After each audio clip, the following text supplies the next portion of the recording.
C'est l'école de la minutie et de la précision. La cuisine, c'est l'une des pièces centrales de l'unité éducative de Grenoble. Un lieu où les jeunes découvrent ce qu'ils peuvent faire de leurs mains.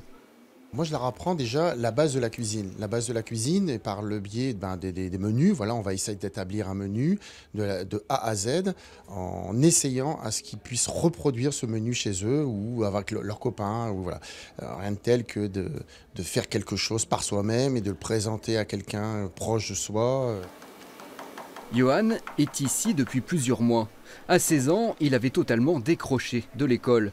Dans cette structure de la protection judiciaire de la jeunesse, il a retrouvé la voie de l'apprentissage. Ça m'a remis dans le circuit un peu de, pas scolaire, mais disons d'avoir des obligations, de se lever le matin, de faire quelque chose de ces journées, quoi.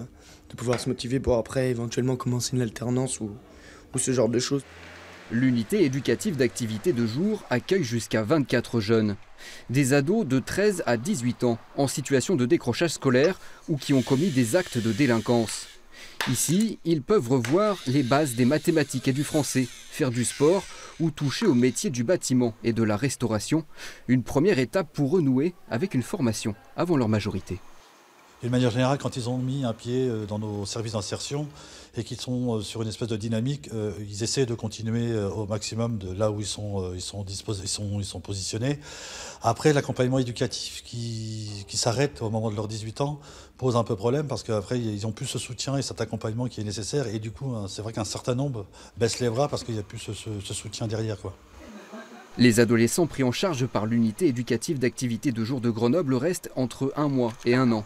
Chaque année, la structure accueille une centaine de jeunes à réinsérer.